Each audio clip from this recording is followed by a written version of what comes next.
diharapkan bisa memahami fisiologi dari saluran nafas. Nah, pada pertemuan kedua ini, teman-teman akan dihadapi dengan adanya resistensi jalan nafas, ada yang disebut dengan compliance paru, ya, compliance respirasi, lalu ada kontrol pernafasan, kemudian ada sistem saraf dari pernafasan itu sendiri, kemudian relevansi dari hiperkapnia dan hipoksia, serta memahami volume dan ventilasi paru. Serta teman-teman mahasiswa juga harus tahu bagaimana proses pertukaran gasnya dan pengaruh dari penuaan dan perbedaan antara sistem pernapasan anak dan dewasa. Ya, kita tahu resistensi pada jalur nafas ini terhadap berkaitan dengan tahanan, ya, tahanan yang ada di dalam saluran nafasan dan berada pada volume udara yang bisa masuk ke dalam paru-paru dan oksigenasi yang bisa disalurkan ke seluruh tubuh. Nah, tentu dari resistensi jalur saluran nafas ini juga dipengaruhi oleh ya dari sistem saraf. Ada yang disebut dengan saraf otonom, ya, yang mengatur dari otomatisasi kerja involunteer. Resistensi kerja involunteer sehingga bisa membuka atau bisa memberikan rangsangan pada diameter saluran nafas. Area-area yang mengalami resistensi tinggi yaitu pada area trakea, ya, di mana di sini resistensi tinggi sehingga membutuhkan tekanan yang sangat kuat di dalam area trakea dan saluran udara bagian atas karena diameternya sangat luas, sangat lebar. Alhasil, resistensi ini dibutuhkan untuk bisa mendorong udara masuk ke dalam bronkiolus atau cabang-cabang bronkus yang paling kecil. Kalau resistensi di atas atau di saluran nafas bagian atas itu rendah, alhasil udara yang masuk ke dalam tubuh pun juga sedikit dan oksigenasi dalam jaringan juga menjadi lebih rendah. Hal ini berkaitan dengan sebenarnya hukum Poiseuille, ya, hukum Poiseuille di mana menyatakan bahwa aliran gas yang melalui saluran adalah berbanding lurus dengan 4 pangkal dari jari internalnya, kemudian berbanding terbalik dengan panjang dan berbanding terbalik dengan viskositas gasnya. Nah, relevansinya seperti apa? Jika ada tahan di dalam atau ada hambatan di dalam di dalam jalan nafas, hasil udara menjadi lebih sedikit masuk ke dalam jaringan dituju, ya. Dan ini bisa mengurangi aliran udara. Nah, kondisi-kondisi apa saja yang terkait dengan kondisi hukum Poiseuille?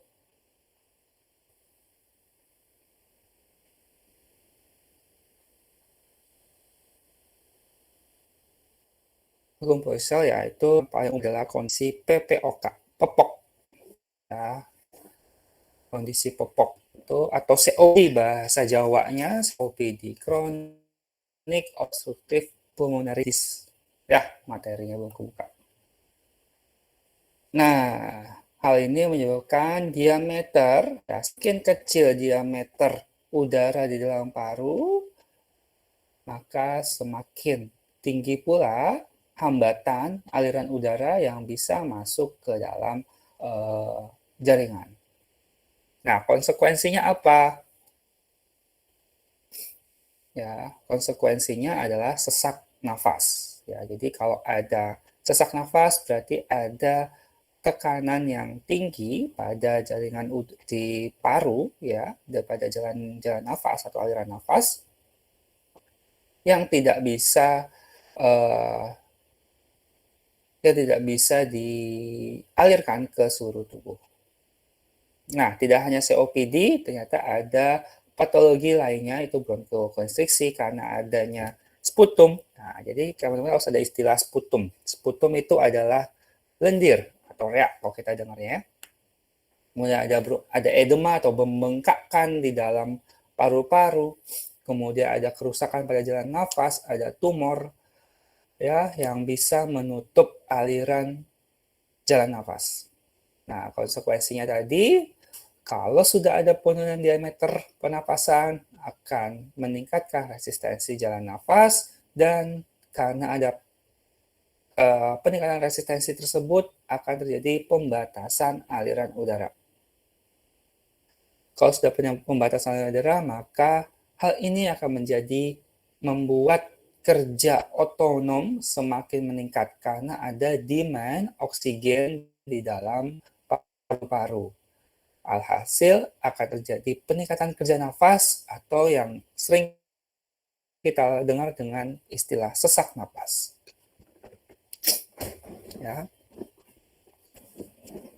Kalau yang habis diputusin pacar beda lagi ya, resistensi jalan nafasnya. Biasanya sesak napas itu. Ya, sesak napas juga tapi rasanya beda biasanya kalau diputusin pacar. Oke. Terus tanda-tanda klinis dari keterbatasan aliran udara yaitu biasanya nafas ya, pertama. Ya, ada kerja otot-otot aksesori ya, otot aksesori ada otot apa namanya? Yang di depan sini apa namanya? Ada yang lihat gak? Lupa saya nama ototnya. Ada yang tahu? Otot apa di depan sini? Yang di depan leher kita nih. Nih. Ada yang tahu nggak? Ada inget gak nih sini nih? Otot yang gede banget di sini. Sterno itu bukan sih Pak? Apa lengkapnya? Sternocleidomastoideus. Ya, sternocleidomastoideus ya. Nah, biasanya kalau sesak nafas, contoh, kelihatan kan?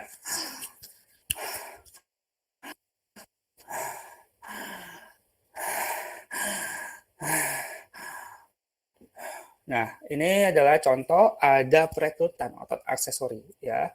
Otot SCM-nya menegang.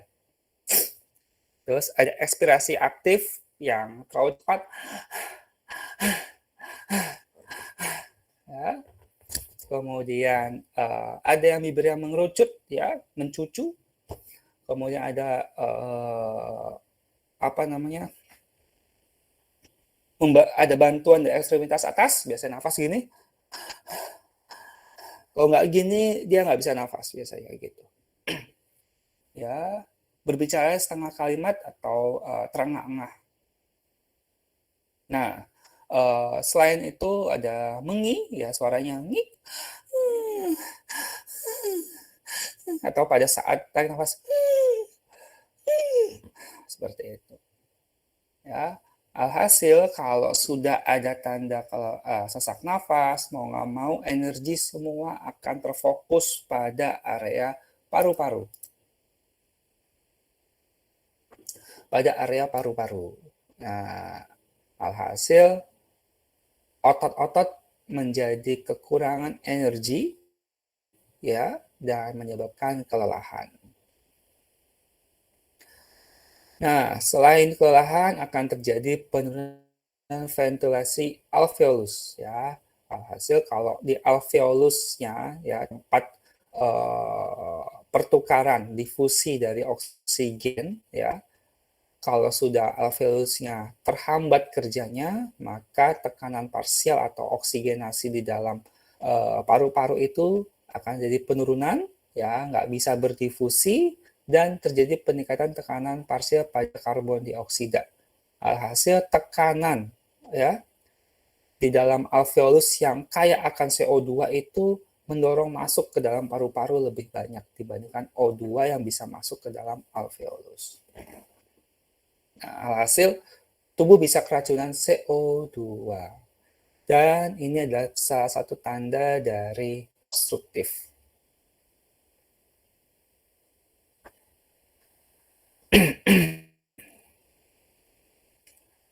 Nah, untuk mengatasinya apa? Untuk mengatasi masalah jalan nafas ya, pada secara medis bisa menggunakan obat-obatan, bisa menggunakan bronkodilatator ya. Kemudian bisa jika ada inflamasi maka bisa menggunakan obat antiinflamasi ya. Kemudian fisioterapi. Nah, fisioterapi memiliki peran di dalam paru-paru untuk pembersihan dan napas. Dan yang terakhir adalah pembedahan. Tapi setelah bedah pasti diperlukan ya fisioterapi untuk membantu mengembalikan fungsi gerak tubuh. Nah, ada yang disebut dengan compliance respirasi. Compliance respirasi, coba kita lihat materi udah keluar belum? Oke.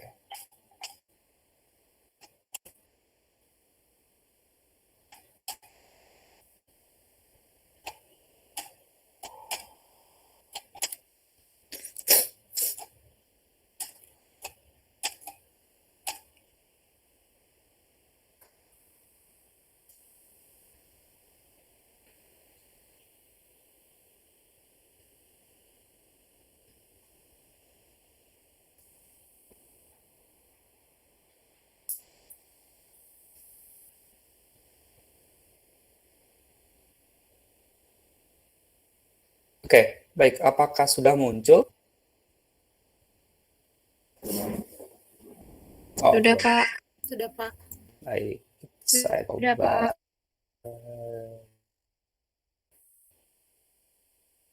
Salah.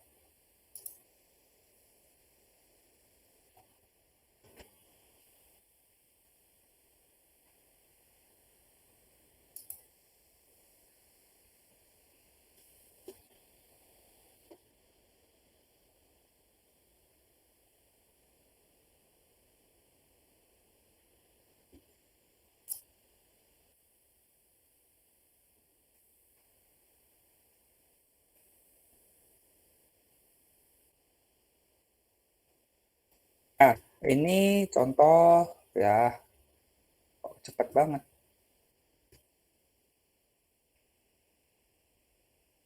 Nah, ini adalah yang terjadi jika resistensi jalan nafas yang tinggi. Satunya disebabkan oleh bronkokonstriksi. Ini adalah ilustrasinya, ya. Ilustrasinya, kalau di apa ya lingkaran jalan nafas kita normalnya seperti ini, terdiri dari otot polos, ya ada fibroblast, ada jaringan sel, ada sel kontraktil dalam bronkus kita. Nah, jadi jika hambat atau tahanan dari jalan nafas kita, alhasil udara yang masuk dari atas ke bawah jadi lebih tinggi, ya tekanan lebih tinggi, tujuan udara itu bisa masuk ke dalam jalan yang lebih kecil lagi. Namun jika ada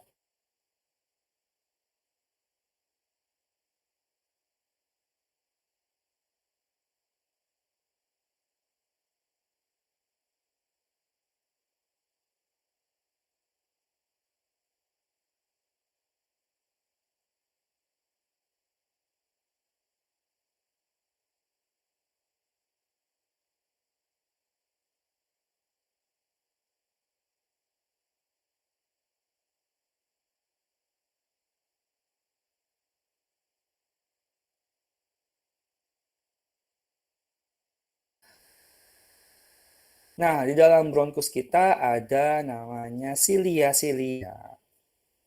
Silia. Nah, silia ini tugasnya untuk membantu mengeluarkan sputum jaringan-jaringan yang mengganggu pada jaringan nafas kita, pada jalan kita. Ya, mungkin kalau kita membuang sputum, membuang lendir, ya ini tugasnya si silia. Kalau kondisi patologi, silia ini menjadi rusak.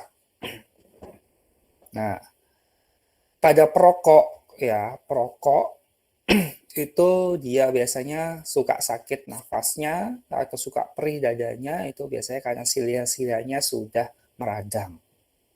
Kalau sudah meradang, fungsi silia menjadi berkurang dan alhasil untuk merespon radang tersebut ya si si bronkus atau tubuh akan memproduksi sputum lebih banyak. Ya, seperti kita luka ya, kalau kita luka di kulit pasti ada lendir-lendirnya ya. Ada lendirnya sebagai respon proteksi supaya tidak ada jaringan anti atau bakteri yang bisa merusak area luka itu. Sama di dalam tubuh kita juga seperti itu. Nah, pada kondisi patologi, kondisi normal fungsi silia normal ini tidak bekerja dengan baik. Mau nggak mau butuh bantuan secara pasif atau secara paksa. Nah, paksanya seperti apa? Seseorang itu harus mampu batuk, ya. Kita normalnya mengeluarkan sputum dengan cara batuk, ya, sinobita, ya. Lihat sinobita batuk berat-berat segitu. Nah, itu yang akan dialami oleh pasien. Dia harus batuk. Namun, banyak pasien ya tidak memiliki kemampuan batuk yang optimal. So, nanti kita perlu mengajarkan batuk efektif. Nah, ternyata saat ini tidak hanya masalah-masalah dari paru itu sendiri, ternyata gangguan-gangguan jaringan pencernaan organ pencernaan juga sangat berpengaruh pada fungsi nafas kita. Nah, di Indonesia ternyata kondisi GERD, ya, asam lambung, ya, kemudian GERD, ya, penyakit, ya, saya juga mengalami GERD, ya, karena suka banget pecel lele, pecel ayam, gorengan, ya, kol goreng, ya. Siapa yang suka kol goreng di sini? Ya, kol goreng, kemudian kopi, oh lagi ngetren nih kopi. Nggak ngopi, nggak gaul. Ya, ngopi sebelum makan. Nah, alhasil asam lambung tinggi, ya. Nah, kenapa asam lambung tinggi? Karena zat asam ini ketika esofagusnya terbuka, ya, esofagusnya terbuka,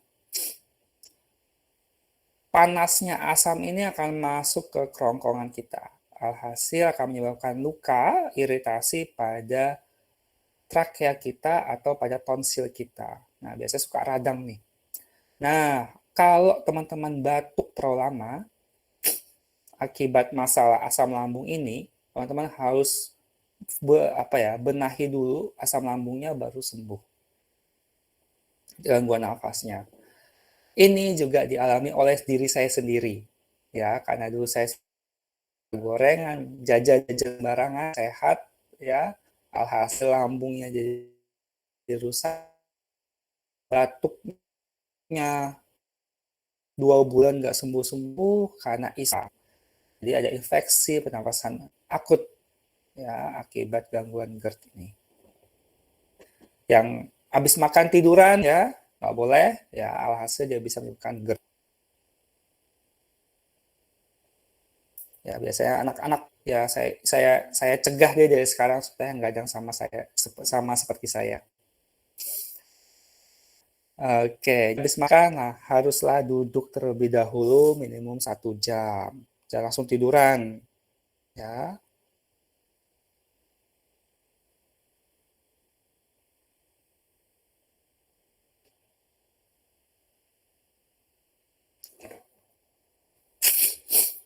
Ya, oke. Jadi kontrol pernapasan kita tadi sudah saya jelaskan. Kemudian teman-teman harus tahu dari mekanika pernafasan kita. Jadi ada otot ya komponen pernafasan yaitu dari jaringan pelindungnya yaitu otot jaringan pelindungnya ada tulang ya pertama tulang ada sternum ada costa ya costa kita ada 12 ya totalnya 12. Kemudian kemampuan Costa itu harus bisa diberdilatasi ya kata saya bilang berdilatasi mengembang dan mengempis Ya, kemudian ada otot interkostalis ya dan otot diafragma. Otot diafragma merupakan otot paling besar yang menjadi penopang dalam pernapasan kita. Nah,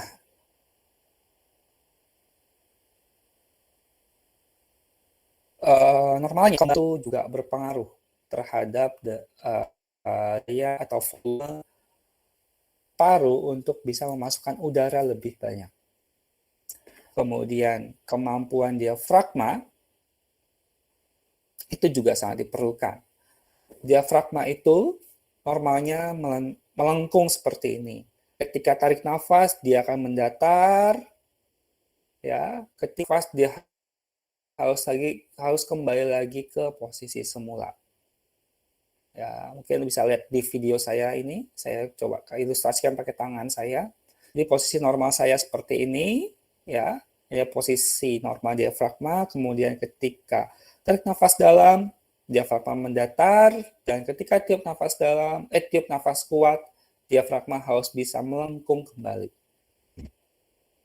Nah, pada kondisi patologi, diafragmanya sulit untuk melengkung kembali kepada atau pada posisi semula, ya, tidak seperti ini, tidak bisa melengkung. Nah, kenapa dia bisa melengkung? Karena sudah ada gangguan fibrotik pada paru-paru kita. Jadi kok nggak bisa. Nah, nah ini seperti ini. Ya, harusnya dia mendatar. Tujuannya mendatar apa sih normalnya? Adalah tujuannya untuk memberikan ruang lebih banyak agar udara bisa masuk ke dalam paru dengan volume yang sesuai dengan kebutuhan dari tubuh tersebut. Ya.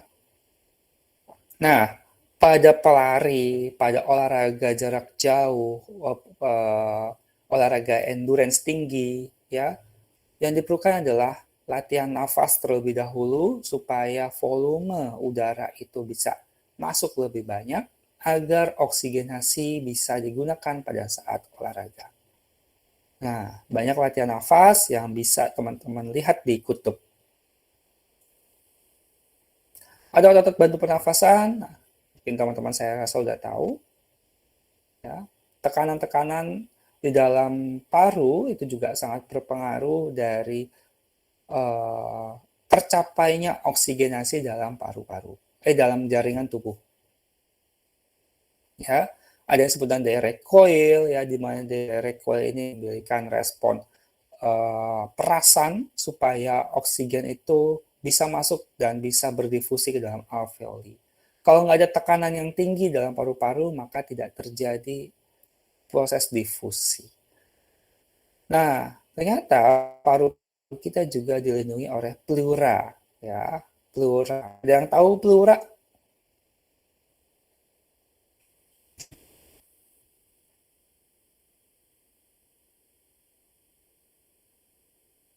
Apa itu pleura? Pleura. Selaput yang lapisi paru-paru bukan sih Pak? Iya, tuh. Jadi selaput seperti balon ya, isinya cairan. Ya, dia melindungi jaringan paru-paru kita supaya tidak rusak saat bertemu langsung atau saat mengembang dan mengempis agar tidak bergesekan langsung dengan si tulang. Nah, kalau nggak ada pleura ya bisa terjadi luka nantinya.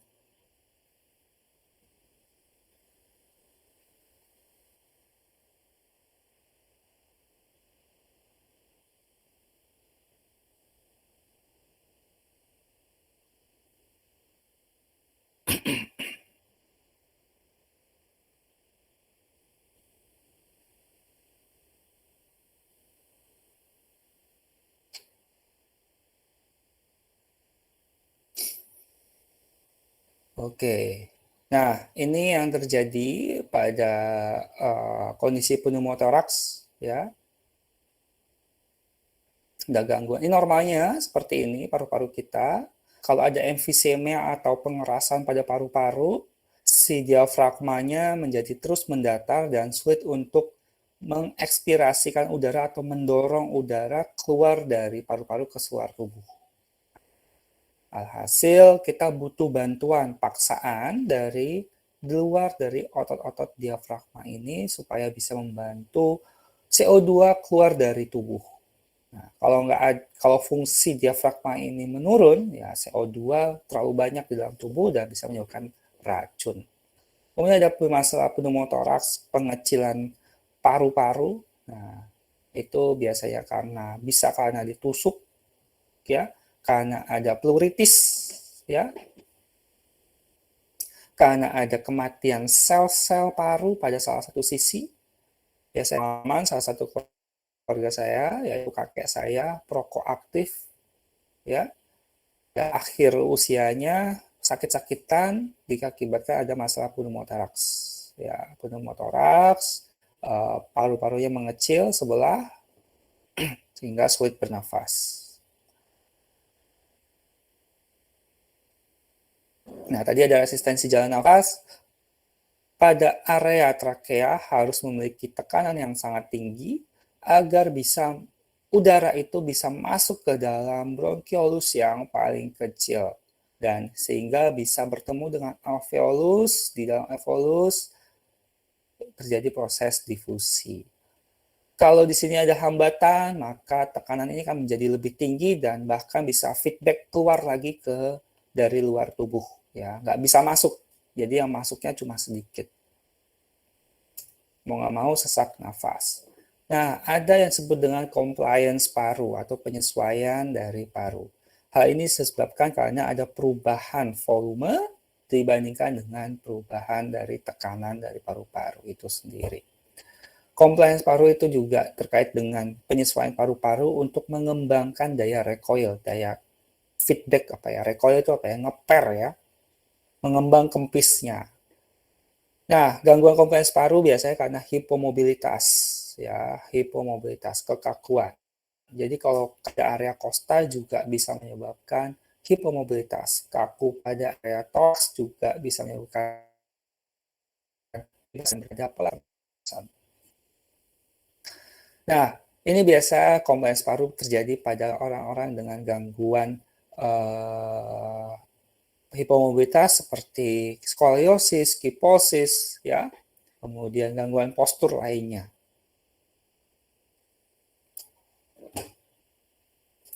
Ini biar bisa admit sendiri gimana ya caranya ya? Biar otomatis, nggak bisa ya.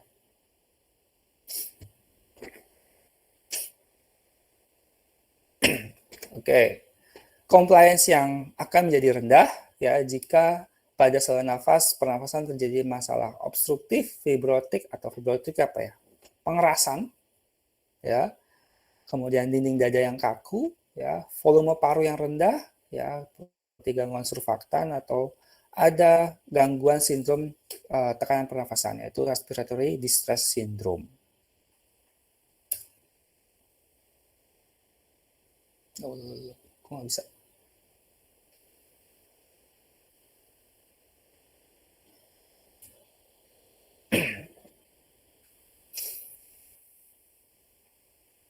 Nah,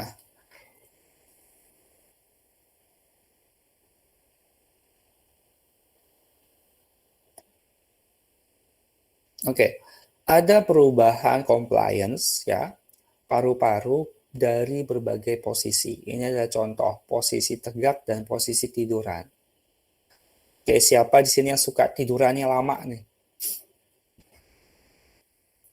Habis saat subuh, ya kan? Bersih-bersih, terus tidur lagi sampai besar. Bangun-bangun pusing. Nah, bangun-bangun pusing. Nah, ini kenapa bisa pusing? Karena ada perubahan tekanan perubahan dari volume vital kapasitas atau kapasitas vital paru. Tekanannya berubah sehingga membutuh penyesuaian dalam beberapa menit biasanya. Ya, kita tidur lama, kemudian duduk, hati-hati akan bisa ada pusing karena ada perubahan tekanan. Dan ketika sudah dalam beberapa menit, maka akan terjadi penyesuaian di dalam tubuh. Normalnya kita otot-otot tubuh kita itu harus bisa bergerak atau berfungsi dan berfungsi untuk dapat melawan gaya gravitasi. Ketika ada pasien bed rest, ya, alhasil tekanannya atau vitality-nya akan terlalu besar dengan volume fungsional residunya. Kita ingin memposisikan atau memposisikan pasien harus dari terentang, baru ke miring terlebih dahulu, dari mau ke duduk harus diobservasi apakah ada pusing atau tidak. Ya, kalau pusing sekali lebih baik dimiringkan saja, tidur miring atau menggunakan bednya harus bisa tidur miring tegak dalam posisi yang miring. Nah, tujuannya apa? Untuk membiasakan fungsi paru itu pada posisi normal. Sehingga kalau sudah ada posisi normal, work of breathing atau usaha bernafas itu menjadi optimal. Kenapa menggunakan optimal? Volume gas itu menjadi baik, tekanan paru itu menjadi normal dalam paru-paru, kemudian oksigen yang dikonsumsi oleh otot itu menjadi lebih baik lagi. Nah, ada istilah inspiratory muscle fatigue, ya. Ini biasanya kelelahan yang diakibatkan adanya hilangnya kapasitas paru untuk mengembangkan kekuatan dalam menanggapi beban dan reversibel saat istirahat.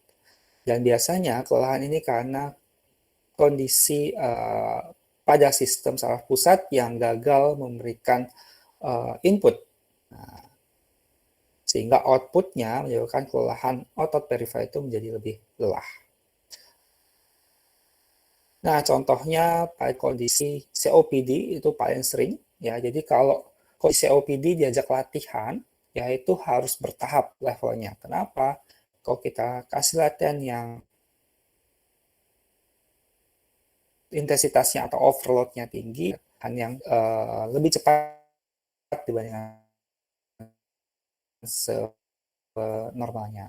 Jadi biasa tandanya work breathing-nya menjadi cepat, sesak nafas akan muncul, dan sulitnya berkontraksi pada otot-otot yang dilatih. Nah, ini yang dipengaruhi kalau ada COPD, normalnya oksigen itu masuk ke dalam jaringan dan otot bisa berkontraksi. Nah, ketika terlalu lelah, ada inspiratory muscle fatigue, ya, jantung berdebar kencang, diafragma tidak bisa berkontraksi dengan baik, alhasil oksigenasi pada jaringan otot itu menjadi rendah. Dan karena otot rangka terus digunakan, maka akan terjadi kelelahan.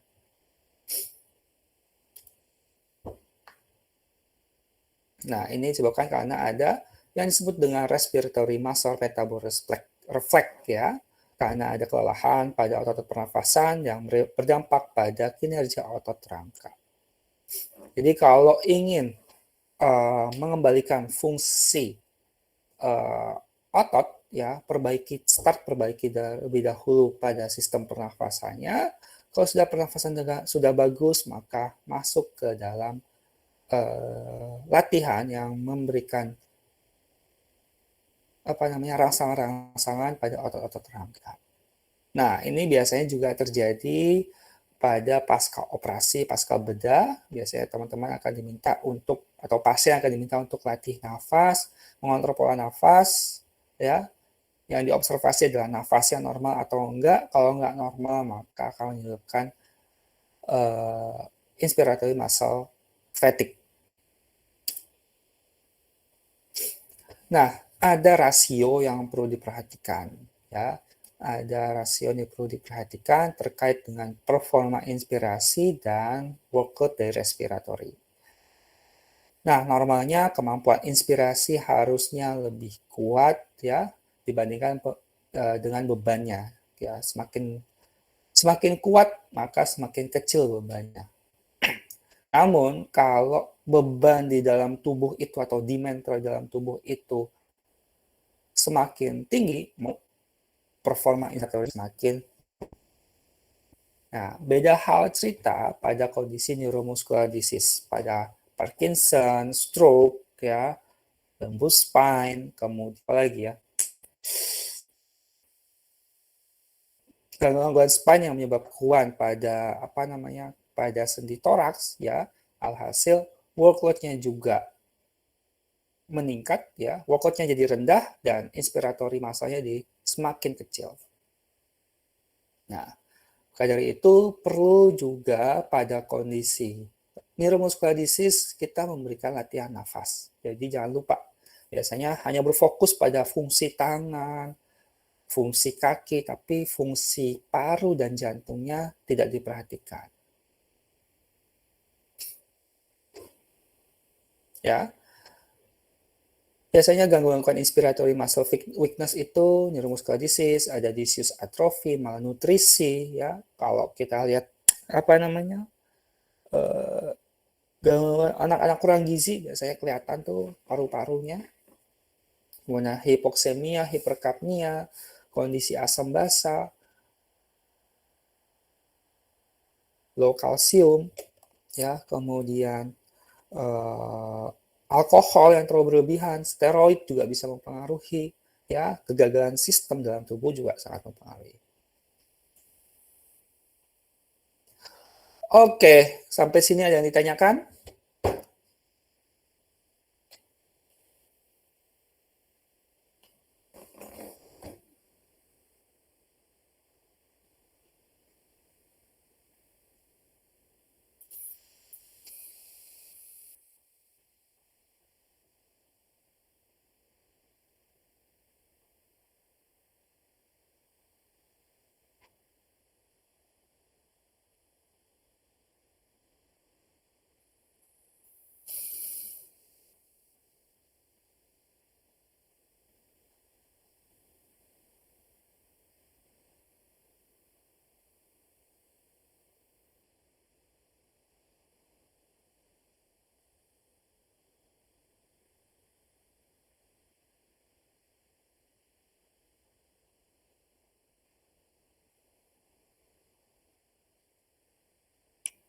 Baik, jika tidak ada yang ingin ditanyakan, eh,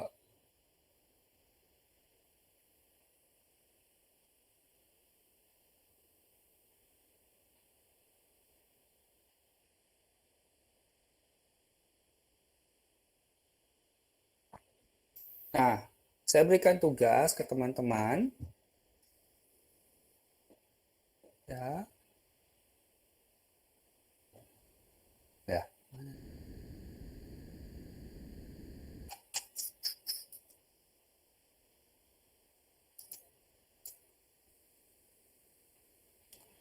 Oke, teman-teman mahasiswa, saya berikan tugas untuk di sesi 2, yaitu, mana. Saya ketik di ini ya.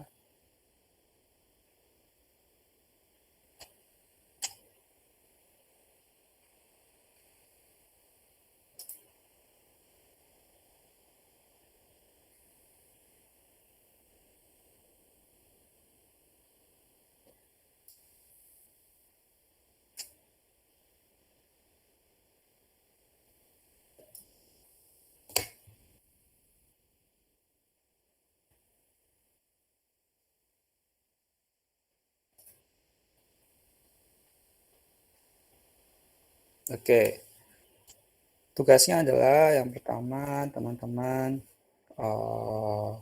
membuat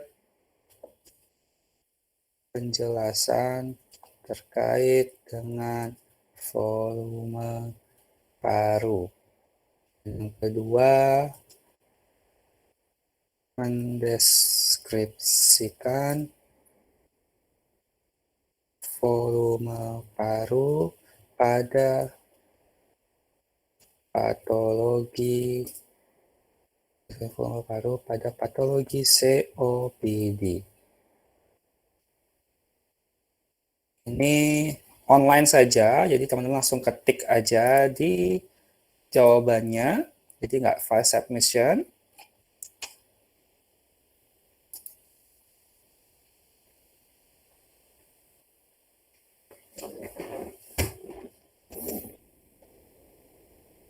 Oke, tugasnya sudah saya upload di e-learning ya. Jadi teman-teman bisa langsung isi online, cari literaturnya, langsung isi online. Jadi biar langsung bisa dibaca. Kok nggak bisa ini? Kenapa ini?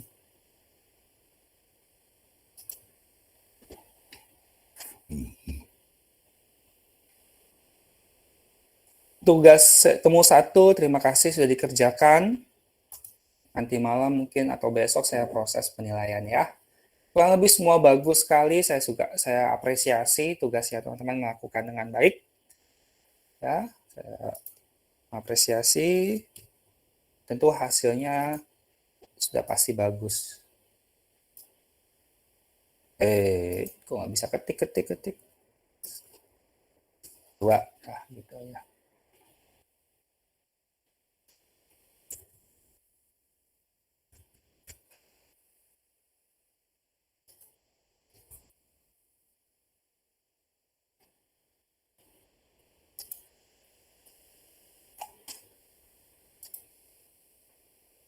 Oke, itu aja dari saya. Apa ada pertanyaan? Silakan.